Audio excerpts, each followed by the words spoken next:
안녕하세요, 이광입니다. 이번 시간에는 비디오 전송에 대해서 좀 살펴보려고 해요. 그런데 비디오 전송에 대해서 정리를 하다 보니까 이게 범위가 굉장히 넓은 거예요. 그냥 카메라하고 모니터하고 연결하는 것도 비디오 전송이고, 내가 가지고 있는 스마트폰에서 유튜브나 넷플릭스 영상을 보는 것도 비디오 전송이잖아요. 그래서 비디오 전송의 범위를 좀 좁혀서 라이브로 영상을 제작하는 것에 포커스를 좀 맞출 거고요. 그 중에서도 우리가 네트워크를 통해서 비디오를 라이브로 전송할 때 어떤 과정들이 일어나는지를 설명해 드리려고 합니다. 왜 이걸 시작했냐면, 네트워크 비디오를 이해하려면 우선 프로토콜이라는 것들을 좀 알아야 되거든요. 여러분들 한 번쯤은 들어보셨을 것 같은 RT-SP니, RT-MP니, SRT니 하는 것들이요. 이런 것들이 이제 비디오 전송 프로토콜인데, 이 부분들을 명쾌하게 정리해 놓은 강좌가 없더라고요. 특히 한국어로 된 강좌는 찾기가 굉장히 힘들었습니다. 그래서 이 부분들을 정리해서 저희 디브니스트에서 사내 교육으로 한번 진행을 했었거든요. 근데 반응이 되게 좋더라고요. 당연하죠. 대표가 직접 강의를 하니까. 아무튼 그래서 이런 부분들을 좀 정리해서 강좌로 만들었으면 좋겠다라는 생각을 하게 되었습니다. 이번 강좌는 방장기강 딱 알아야 할 시리즈는 아니고요. 거기에서 한 단계 더 나아간 고급 강좌라고 할 수 있어요. 그래서 이 강좌를 들으시면서 뭐가 좀 어렵다 생각하시는 분들은 방장기강 딱 알아야 할 시리즈 중에 코덱과 네트워크 인코더 부분을 보고 오시면 이 강좌를 이해하시는데 훨씬 더 도움이 되실 거라고 생각합니다. 그럼 지금부터 시작해 보도록 하겠습니다. 먼저 우리가 텔레비전으로 방송을 보는 것을 한번 염두에 두고 설명을 해볼게요. 방송국에서 TV 프로그램을 생방송으로 내보낸다 할 때는 여러 가지 단계가 있을 거라는 것을 우리가 쉽게 예상할 수가 있잖아요. 우선 뉴스를 한번 생각을 해보죠. 현장에 나가 있는 기자를 생방송으로 연결해서 뉴스를 내보내는 과정을 한번 생각해 봅시다. 보통 이런 식의 라이브 영상을 전송하려면 현장에 나가 있는 기자 옆에 중계차가 있고요. 중계차에서 위성으로 그 신호를 쏘고 다시 방송국에 있는 위성 안테나가 그 신호를 받아서 방송국으로 전달하게 되겠죠. 그리고 방송국에서는 이런 식으로 만들어진 생방송을 전국에 있는 기지국에 뿌려줄 거고요. 전국의 기지국에서는 안테나를 통해서 방송을 송출을 하고, 우리는 집에 있는 안테나를 이용을 해가지고 그 방송을 받아서 우리 집 텔레비전으로 보게 됩니다. 이게 바로 전통적인 TV 전송 방식이었어요. 아직도 중국 같은 곳에서는 이렇게 안테나를 통해서 생방송을 보는 경우가 굉장히 많아요. 그래서 여러분들이 중국의 방송 장비 전시회를 가보면 그리고 깜짝 놀라시는 부분이 있는데, 바로 안테나를 판매하는 회사가 정말로 많다는 거예요. 그런데 지금의 상황은 어떻습니까? 아마 이 영상을 보시는 분들 중에 대부분이 IPTV를 통해서 생방송으로 텔레비전을 보시는 분들일 거예요. 실제로 우리나라는 90% 이상이 BTV나 LGU+, 올레TV 같은 IPTV를 통해서 생방송을 시청하고 계십니다. 다시 말하면 최근 들어서 이런 방송 환경들이 급격하게 변화하고 있는 시점이라는 거죠. 좀 전에 말씀드렸던 것처럼 대부분의 가정집에서 과거에는 안테나를 통해서 생방송을 시청했다면, 현재는 대부분 IPTV를 이용해서, 즉 인터넷 네트워크를 통해서 여러분들이 방송을 보고 계신 거예요. 그래서 한 가지 꿀팁을 드리자면, 여러분들이 집에서 나는 KBS, MBC, SBS, EBS 외에는 다른 건 안 본다 하시면 공짜로 텔레비전을 보실 수 있습니다. 이 말이 지금은 굉장히 이상하게 들리잖아요. 그런데 여러분들, 원래 TV 시청은 무료입니다. 우리가 비용을 지불하는 것은 인터넷을 통해서 TV 방송을 전달해주는 그 통신사에 지불을 하는 것이지, 텔레비전 자체는 무료 서비스예요. 그러니까 여러분들이 집 아파트나 회사에서 이런 식으로 생긴 안테나 단자가 있다면, 그 안테나 단자에서 안테나 케이블을 다이렉트로 TV에 연결만 하시면 텔레비전에서 TV가 나와요. 그냥 이거를 우리가 공청방송이라고 얘기를 합니다. 그런데 한 가지 제약이 있죠. 일단 최근에 지어진 집이어야 돼요. 옛날 집에는 이게 없거든요. 그래서 여러분들이 새로 지은 아파트나 회사 건물에 입주해 계신다라고 하면 벽면에 달려있는 공청 안테나 단자를 통해서 무료로 TV를 보실 수도 있습니다. 하지만 이렇게 보는 집들이 많지 않은 이유는 뭐냐면, 어차피 인터넷선이 집안까지 들어오고 인터넷 TV를 볼 경우에 JTBC나 TVN 같은 종편 채널들을 볼 수 있게 있게 되기 때문이에요. 훨씬 더 많은 채널들을 시청할 수 있기 때문에 대부분 IPTV를 사용하고 있는 거죠. 그러니까 최종 시청 환경도 과거에는 안테나를 이용하던 것에서 요즘은 IP로 전환이 대부분 다 이루어져 있는 상황이다 라고 말씀드릴 수가 있어요. 그래서 과거에는 방송국에서 방송을 송출하는 유일한 방법이 전국에 있는 기지국들로 영상을 보냈어야 했지만 지금은 그럴 필요가 없죠. 각 통신사로 영상을 쏴주기만 해도 통신사들이 알아서 IP를 이용해서 각각의 가정으로 영상을 전송하게 됩니다. 그리고 또 유튜브를 통해서 생방송을 진행할 경우에는 어떻게 됩니까? 생방송을 진행하는 서비스 업체에서는 그냥 유튜브로 영상 하나를 던져주기만 하면 끝나요. 그러면 유튜브에서 그 생방송을 수백 수천 명에게 동시에 서비스를 진행할 수가 있게 되는 거죠. 그러니까 기지국과 시청자 사이의 전송 방식이 달라졌을 뿐만 아니라 우리도 모르는 사이에 방송국과 기지국 사이에 전달하는 방식도 달라졌다라고 생각을 하시면 될 것 같아요. 이제 다시 거슬러 올라와서 현장에 나와 있는 기자와 방송국과의 전송을 한번 생각해 볼게요. 과거에는 이 작업을 하기 위해서는 무조건 위성을 사용했어야 했습니다. 위성 이동 중계, 즉 SNG라는 시스템을 이용해서 현장에 나와 있는 기자와 방송국을 연결하는 게 너무 당연한 방식이었죠. SNG의 장점은 명확해요. 지구상 어디에 있더라도 제약 없이 영상을 전송할 수가 있어요. 위성을 사용하니까요. 그런데 단점은 뭐가 있을까요? 개인이 위성을 사용할 수는 없잖아요. 그러니까 위성을 통한 영상 전송은 당연히 더럽게 비쌀 거예요. 그래서 최근에는 값비싼 SNG를 대체할 수 있는 다양한 장비들이 출시되고 있습니다. 고가의 위성 채널을 이용하지 말고 저렴한 인터넷을 이용해서 이 첫 번째 단계를 수행하면 어떨까라는 아이디어를 내게 된 거죠. 비용 문제 때문에요. 예를 들어서 베이징 올림픽 같은 경우에 베이징에서 진행되고 있는 올림픽 영상을 한 채널을 라이브로 가져와서 한국으로 일단 가져와야 여기에 자막도 입히고 여러 가지 프로그램도 제작해서 한국 방송으로 만들어서 송출을 할 거 아니에요. 이럴 때 베이징에서 한국 사이에 영상을 전송하는 이 전송 채널이 존재해야 되겠죠. 그러니까 결론적으로 현장에서 방송국 사이의 전송, 방송국에서 기지국 사이의 전송, 기지국에서 시청자 사이의 전송 모두가 다 네트워크로 전환되고 있는 상황이다 라고 생각하시면 될 것 같아요. 일단 여기까지만 대략적으로 개념을 잡으시고 다음 강좌로 넘어가도록 하겠습니다.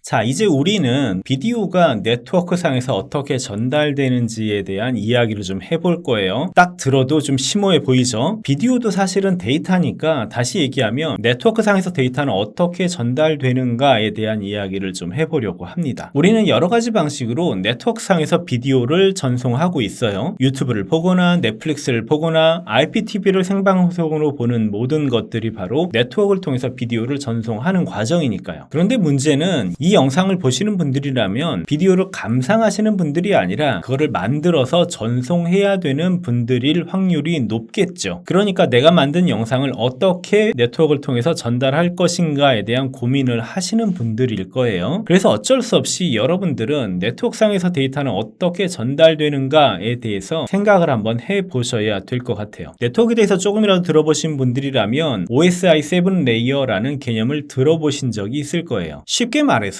7층으로 이루어져 있는 두 개의 빌딩이 있다고 생각을 해보세요. A 빌딩에 있는 7층에 사는 사장님이 B 빌딩에 사는 7층에 있는 사장님한테 택배를 보내는 과정, 이 과정이 바로 OSI 7 레이어가 추구하고 있는 네트워크상에서의 데이터 전달 과정입니다. 정확하게 얘기하자면 TCP/IP는 5단계로 이루어져 있으니까 5층 빌딩이라고 해야 하지만 여기서 복잡한 것을 얘기할 필요 없이 오리지널 개념을 설명할 거기 때문에 OSI 7 레이어를 설명하는 게 더 맞다고 생각합니다. A 빌딩에 7층에 사는 사장님이 택배를 하나 보내려고 해요. 그러면 어떻게 하면 될까요? 답은 간단합니다. 6층에 있는 비서한테 물건을 주면 되겠죠. 비서한테 주면서 B 빌딩에 사는 사장님한테 보내라고 한마디만 하면 되잖아요. 사장님이 이거를 어디를 통해서 어떻게 포장을 하고 어떤 차를 이용해서 어떻게 보내야 돼 이런 설명 안 한단 말이에요. 그냥 B 빌딩에 보내 한마디면 되겠죠. 이렇게 지시를 내리는 가장 높은 레벨의 레벨의 존재를 OSI 7레이어에서는 어플리케이션 층이라고 부릅니다. 어플리케이션에서 데이터를 받은 6층에 사는 애들 있죠? 이 6층에 사는 비서가 프레젠테이션이 돼요. 이 6층의 비서는 사장님한테 물건 받은 다음에 이걸 어떻게 보내야 되지 고민을 합니다. 이거를 통으로 보내야 되나 아니면 좀 쪼개가지고 보낸 다음에 저쪽에서 다시 합치라고 그럴까 고민을 해서 적절하게 판단을 내린 다음에 다시 5층에 있는 애한테 물건을 내려보내요. 5층은 택배를 포장하는 포장실이라고 할 수가 있습니다. 정식 명칭은 세션층이 되고요. 여기서 포장을 하고 주소가 맞는지 확인을 하고 우편번호, 전표 이런 것들을 붙여가지고 4층으로 던져주게 돼요. 4층에 있는 택배 부서는 이 물건을 받은 다음에 이걸 퀵으로 보내야 되나 택배로 보내야 되나 우체국으로 보내야 되나 이거를 고민하고 결정을 하게 됩니다. 4층의 이름이 트랜스미션층이 되는 거고요. 이 4층에 그 유명한 TCP라는 게 들어가게 됩니다. 자, 이번에는 택배를 이용해서 물건을 보내기로 결정이 됐어요. 그러면 3층으로 물건을 내려보내요. 3층에서는 이 물건을 받아가지고 어떤 경로를 통해서 B 빌딩에 갈까, 이쪽 길로 돌아서 갈까, 유턴을 해서 갈까, 뭐 이런 식으로 경로를 설정하는 게 3층의 역할입니다. 그래서 3층의 이름은 네트워크층이 돼요. 우리가 또 알고 있는 IP라는 게 있죠. 이 IP라는 게 바로 3층에서 일하는 애의 이름입니다. 우리가 경로를 정했다면 몇 번 차를 통해서 물건을 보낼까를 또 결정을 해야 되겠죠. 이렇게 실제로 차를 배차하는 과정을 2층에서 하게 되는데 2층의 이름은 링크층이 됩니다. 그리고 1층에 내려가면 뭐가 있을까요? 차가 있겠죠. 실제 물리적으로 운전해서 배달할 수 있는 차가 기다리고 있을 겁니다. 이 자동차가 물리계층이 돼요. 이렇게 배달해서 B 빌딩에 도착을 하면 어떻게 될까요? 다시 1층, 2층, 3층, 4층, 5층, 6층까지 전달이 되겠죠. 6층에 있는 비서는 택배 상자를 열어가지고 그 안에 있는 내용을 7층에 사는 사장님한테 전달을 할 겁니다. 이 과정이 정확하게 네트워크에서 데이터가 전달되는 과정이라고 생각하시면 돼요. 네트워크를 통해서 IP 데이터가 전달된다고 하니까 무슨 인공지능이 도입돼서 대단한 기술이 있을 것 같잖아요. 실제는 그렇지 않습니다. 너무 당연하게도 네트워크 기술 그 자체가 사람이 만들어낸 거고요. 사람은 일상생활에서 물건이 전달되는 과정을 흉내내서 네트워크를 만들 수밖에 없었을 거예요. 그 중에서도 수백 년 동안 유지되어 왔던 우편 배달 시스템을 그대로 흉내내는 게 가장 합리적인 방식 아니겠어요? 그래서 네트워크에서 데이터가 전송되는 과정은 오늘날 택배 물건이 전달되는 과정과 무척 닮아 있게 된 겁니다. 굉장히 재밌죠? 각 층의 이름이 영어로 이루어져 있고 그 안에서 사용되는 프로토콜 이름들이 다 영어인 게 좀 속상하긴 하지만 기본적인 개념은 그렇게 복잡하지는 않으니까요. 겁먹을 필요 없이 따라오시면 될 것 같습니다.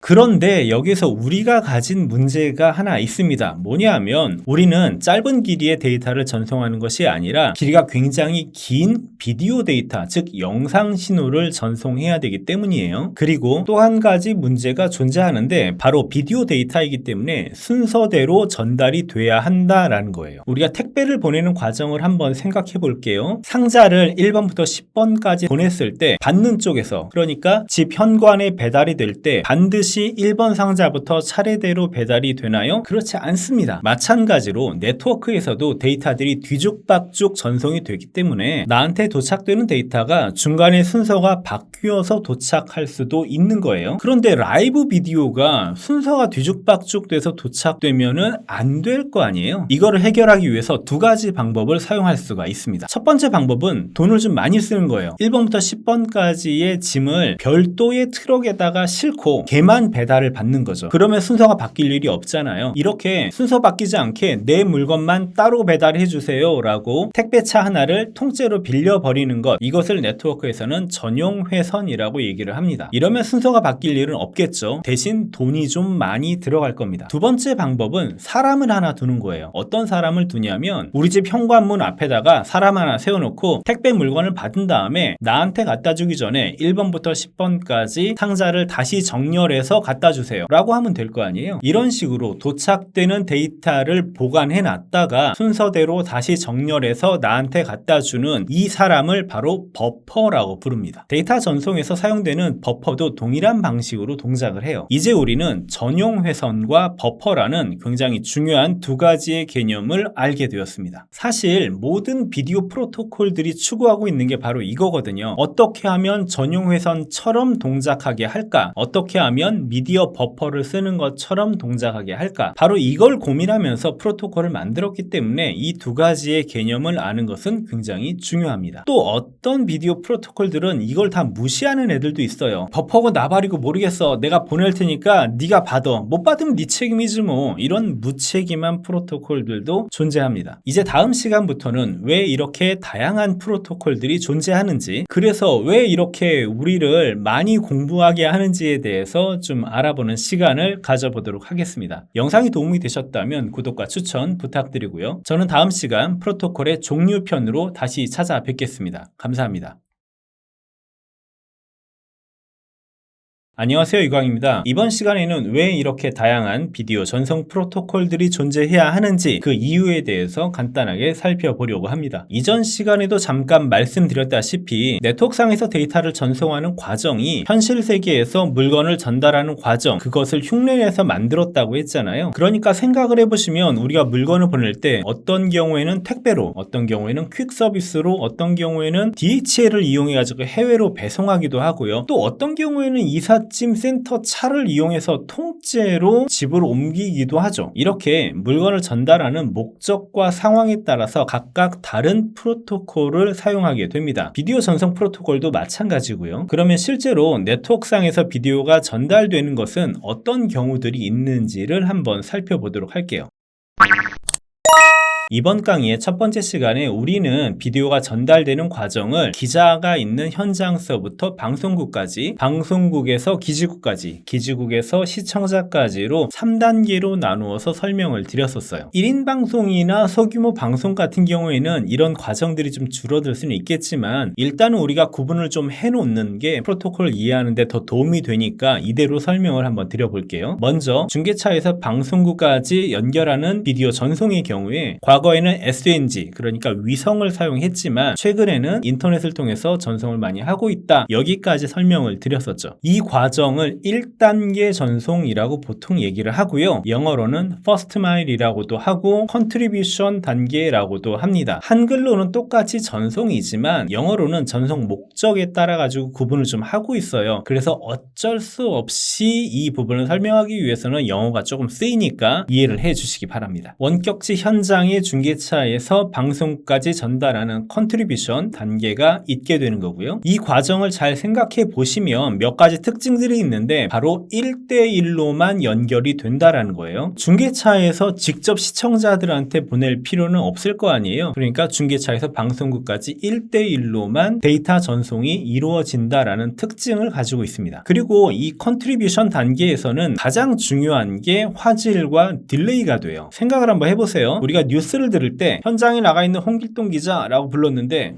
하나, 둘, 셋, 네, 홍길동입니다 라고 대답을 하면 그 3초간에 막 조마조마 이게 쪼이는 그런 느낌들이 들죠. 특히 한국 사람들이라면 그 짧은 딜레이에 숨이 넘어가는 듯한 경험을 해보셨을 겁니다. 그래서 이 1단계 컨트리뷰션 단계에서는 딜레이가 굉장히 중요합니다. 그리고 원본의 화질을 그대로 유지해야 하기 때문에 고화질을 갖추어야 한다라는 것과 끊어지면 안 되겠죠. 그래서 연결의 안정성, 이런 것들이 바로 컨트리뷰션 단계의 특징이 됩니다. 이 단계에서는 전통적으로 RTMP나 RTSP 같은 프로토콜들을 사용했었어요. 그런데 이 규격들이 낡아가지고 좀 오래된 규격이거든요. 그래서 최근에는 SRT라는 프로토콜들을 많이 쓰고 있는 추세입니다. 각각의 개별 프로토콜에 대해서는 마지막 강좌 때 좀 더 자세히 다뤄드리도록 하겠습니다. 비디오 전송의 두 번째 단계, 즉 2단계는 영어로는 디스트리뷰션 단계라고 얘기를 하고요. 원래 디스트리뷰터라는 단어가 각 나라의 총판, 이런 개념을 가지고 있잖아요. 그러니까 이쪽 뭉탱이에서 저쪽 뭉탱이로 뭔가를 전달하는 과정, 이런 느낌들이 드실 거예요. 그래서 좀 더 쉽게 설명을 하면 방송국에서 만들어진 PGM을 각 지역에 있는 기지국들로 보내는 과정이 디스트리뷰션이 되고요. 최근에는 여기에 통신사로 보내는 것, SKBTV나 올레TV 이런 통신사로 보내는 것과 유튜브나 페이스북으로 보내는 것도 디스트리뷰션 단계로 생각을 합니다. 인터넷 방송 같은 경우에도 요즘 웬만해서는 유튜브 한 군데 실시간으로만 보내는 것이 아니라 유튜브, 페이스북, 아프리카 TV 이런 식으로 다양한 라이브 중계 플랫폼을 사용하시잖아요. 이렇게 중계 플랫폼까지 전달하는 이 과정을 디스트리뷰션이라고 얘기를 해요. 앞에서 설명드렸던 컨트리뷰션하고는 좀 다른 개념을 가지고 있죠. 컨트리뷰션이 1대1 전송이라고 한다면 디스트리뷰션은 1대 다 전송이 됩니다. 이 2단계 전송도 마찬가지로 딜레이는 좀 적어야 해요. 그리고 스트리밍을 하기 위한 원본 화질이어야 하니까 화질도 좀 좋아야겠죠. 그런데 안타깝게도 디스트리뷰션 단계에서는 프로토콜을 선택할 수가 없습니다. 왜냐하면 시청자들한테 서비스를 배포하는 플랫폼 업체 있잖아요. 여기에서 받을 수 있는 형식으로 보내야 해요. 보통은 RTMP라고 하는 프로토콜을 사용합니다. 그래서 여러분들이 유튜브로 라이브 방송을 하시기 위해서는 RTMP 포트라고 하는 것을 받아서 그쪽으로 생방송을 보내게 되는 거예요. 현재 대부분의 인터넷 라이브 스트리밍 플랫폼들은 RTMP를 전송 프로토콜로 사용하고 있습니다. 앞에서 잠깐 말씀드렸던 것처럼 RTMP는 굉장히 오래된 규격이에요. 그래서 이제는 바꿔야 될 때가 되지 않았나 라는 생각이 듭니다. 자, 첫 번째 단계인 컨트리뷰션은 1대1이라고 얘기를 했고, 두 번째 단계인 디스트리뷰션은 1대 다 연결이라고 얘기를 했잖아요. 1대 다라고 해도 많아봤자 두세 개 정도의 기지국이나 플랫폼 사업자로 영상을 보내는 게 다란 말이에요. 그런데 3단계는 좀 다릅니다. 마지막 단계라고 할 수 있는 3단계는 딜리버리라고 얘기를 하고요. 딜리버리는 유튜브 서버에서 각각의 시청자들한테 전달하는 과정이라고 생각을 하시면 돼요. 그러니까 앞에 1, 2단계하고는 비교도 되지 않을 정도로 많은 데이터 전송이 일어나게 돼요. 동시 시청으로 적게는 수십 명, 많게는 수만 명이 봐야 하기 때문에 데이터 전송이 장난이 아니겠죠. 그래서 앞에서 설명드렸던 RTMP 같은 프로토콜을 쓰지는 못하고요. 대표적으로 사용하는 것이 HLS나 MPEG-Dash 같은 프로토콜을 이용해서 이 딜리버리 과정을 진행하게 됩니다. 프로토콜에 대한 자세한 설명은 마지막 강의에서 다시 해드릴 거고요. 간단하게 말하면 2단계를 통해서, 즉 디스트리뷰션을 통해서 데이터를 받은 다음에 이 라이브 비디오를 각각의 시청자들에게 전달하는 과정, 이게 딜리버리가 되는 거고요. 프로토콜도 바뀌고 전달 과정도 바뀌니까 중간에 뭔가의 변환이 일어나겠다라는 것들을 유추해 볼 수 있겠죠. 이 딜리버리 단계는 엄밀하게 얘기해서 라이브 스트리밍이라기보다는 순차적으로 데이터를 던져주는 과정이라고 생각하시면 될 것 같아요. 왜냐하면 HLS나 Dash 같은 프로토콜이 비디오를 10초 단위로 잘라서 그 뭉탱이를 그냥 던져주는 거거든요. 그러니까 이런 식으로 비디오를 잘라서 보내기 때문에 유튜브 생방송을 할 때는 아무리 빨라봤자 15초 이상의 딜레이가 필연적으로 발생하게 되는 거예요. 다 전송 프로토콜의 특성 때문에 발생하는 이론적인 문제들입니다.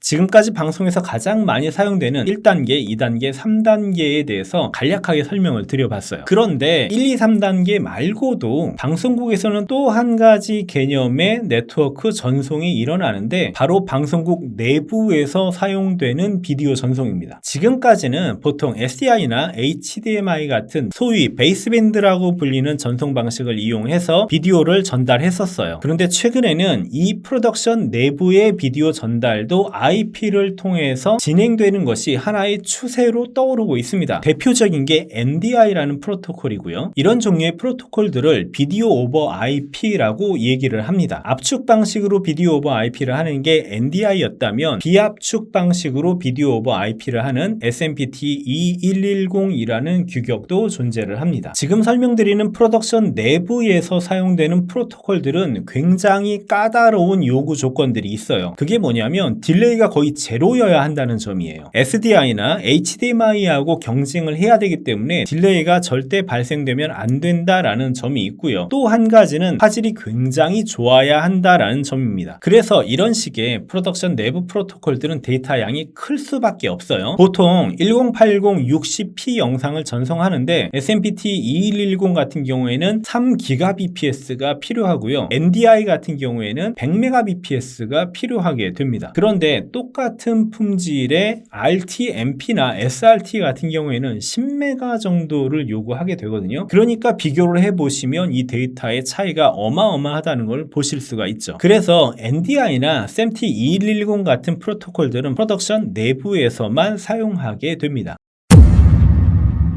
자, 이제 마지막 방식이 있는데 이게 뭐냐면 화상회의를 위한 비디오 프로토콜들이 있어요. 우리가 코로나 팬데믹 이후로 정말 많은 화상회의를 사용을 하죠. 대표적으로 줌 같은 게 있을 거고요. 구글 미트라든가 페이스타임 같은 이런 화상회의들을 사용을 할 때 쓰는 프로토콜들이 또 있습니다. 이런 화상회의를 위해서는 WebRTC라고 하는 프로토콜을 사용을 해요. 그러면 화상회의용 프로토콜에서 요구하는 특성들은 뭐가 있을까요? 첫 번째로는 딜레이가 짧아야 돼요. 그런데 이 짧은 딜레이는 앞에서 설명드렸던 프로덕션 내부 프로토콜보다는 길어도 돼요. 그 정도로 짧아지려면 데이터 양이 커지기 때문에 비용이 많이 들어가잖아요. 화상회의 하는데 우리가 비용을 많이 지출할 수는 없으니까 화상회의용 프로토콜들은 보통 요구하는 딜레이가 0.5초 내외입니다. 그리고 또 생각을 해보시면 화질이 아주 좋을 필요는 없어요. 대신 중요한 요구사항이 하나 있는데 바로 호환성입니다. 우리가 줌을 이용을 할 때 아이폰에서 쓰던 안드로이드 폰에서 쓰던 맥에서 쓰던 리눅스에서 쓰던 윈도우에서 사용을 하던 다 호환이 돼야 되잖아요. 그래서 굉장히 높은 호환성, 이게 화상회의용 프로토콜들이 가져야 할 덕목이 되는 거예요. 자, 지금까지 우리가 프로토콜을 총 5가지로 구분해서 살펴봤습니다. 다시 한번 복습을 해보죠. 1단계 컨트리뷰션이 있었죠. 2단계 디스트리뷰션이 있었고요. 3단계의 딜리버리라는 단계에서 쓰는 프로토콜들이 또 있었고, 프로덕션 내부에서 쓰는 프로토콜들, 마지막으로 화상회의를 위한 프로토콜, 총 5가지 경우로 프로토콜들의 요구사항들이 나누어진다라는 것들을 공부했습니다. 이제 각각의 것들이 기억은 안 나셔도 프로토콜이 뭐구나 라는 것들은 감을 좀 잡으셨죠? 예, 그거면 됐어요. 여기까지 영상이 도움이 되셨다면 구독과 추천 부탁드리고요. 저는 다음 시간 프로토콜과 코덱 편으로 다시 찾아뵙겠습니다. 감사합니다.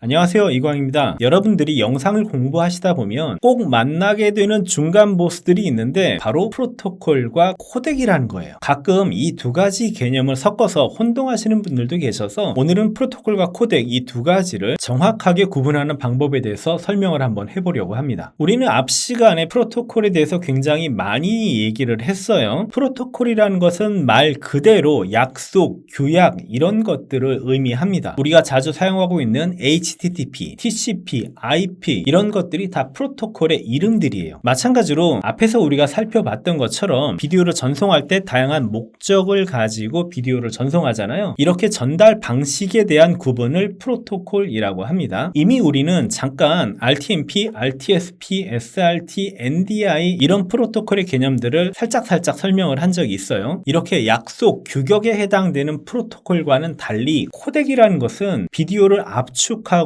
저장하는 방식을 의미합니다. 우리가 많이 들어봤을 법한 비디오 코덱은 H264, H265, HVC, 프로레스 이런 것들 있죠. 이런 방식들, 비디오를 어떻게 압축하고 저장할 건지 이런 것들에 대한 규칙을 정해놓은 것을 코덱이라고 부르게 돼요. 그러니까 다시 얘기하면 코덱은 데이터를 어떻게 압축할 것인가, 프로토콜은 어떤 방식으로 이것을 보낼 것인가를 결정한다라고 생각하시면 될 것 같은데요. 쉽게 예를 들어서 우리가 롱패딩 하나를 보낸다라고 생각을 해봅시다. 롱패딩을 그냥 보내면 상자가 커야 되잖아요. 그러니까 이거를 꼭 바람을 빼가지고 아주 조그맣게 만들었어요. 그래서 작은 상자에 얘를 담았다라고 하면 우리는 압축을 썼기 때문에 이때의 바람을 빼는 과정을 코덱이라고 얘기를 할 수가 있고요. 그렇게 만들어진 상자를 택배를 이용해서 보내잖아요. 그러면 택배라는 프로토콜을 이용해서 우리가 데이터를 전송하게 되는 거죠. 코덱과 프로토콜은 전달 방식과 압축하는 방식 이렇게 쉽게 이해를 하시면 좀 더 명확하게 구분을 하실 수 있을 것 같습니다.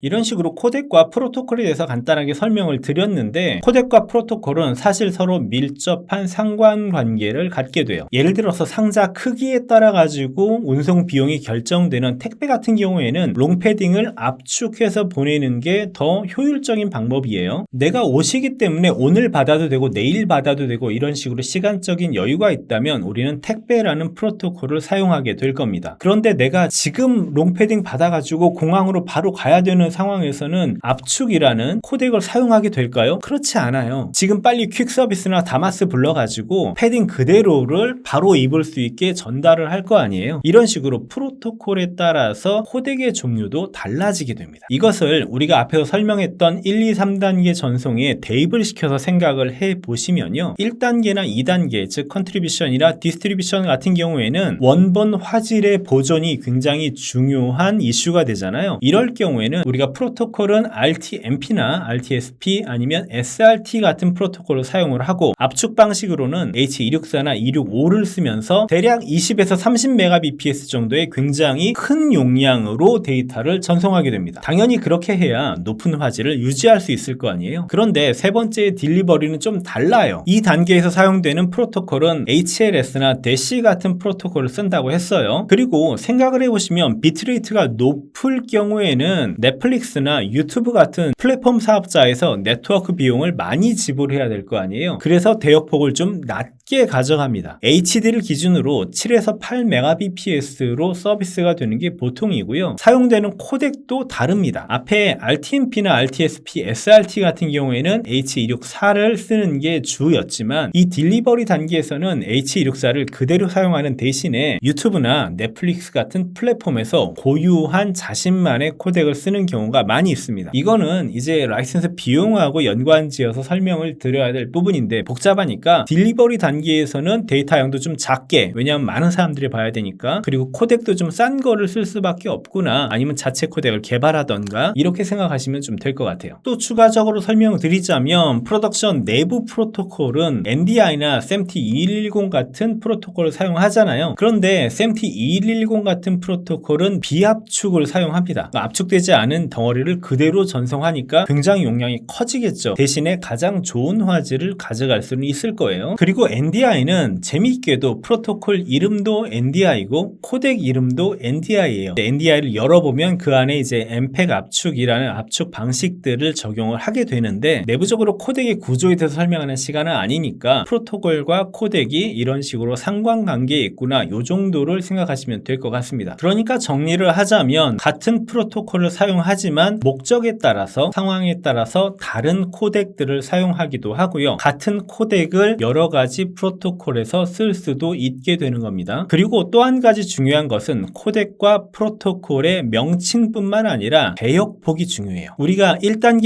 2단계, 즉 컨트리뷰션이나 디스트리뷰션 같은 경우에는 굉장히 큰 대역폭을 사용하게 됩니다. 같은 인터넷망을 사용하더라도 얘네들은 1대1 전송을 위한 애들이기 때문에 높은 대역폭을 이용해서 최대한의 고화질을 얻으려고 노력을 해요. 하지만 딜리버리 단계는 좀 다르게 되겠죠. 딜리버리 단계에서는 대역폭을 최소화시키려고 합니다. 그래야지만 전송되는 데이터 양이 작아질 거고 플랫폼에서 지불하는 네트워크 비용이 저렴해지기 때문에 그래요. 그래서 마지막으로 정리를 하면, 프로토콜은 전달하는 방식, 코덱은 전달하는 내용, 이렇게 생각을 하시면 될 것 같습니다. 이번 시간에 여기까지 간단하게 살펴보았고요. 영상이 도움이 되셨다면 구독과 추천 부탁드리고, 저는 다음 시간 마지막으로 비디오 프로토콜들을 총정리하는 시간으로 찾아뵙겠습니다. 감사합니다.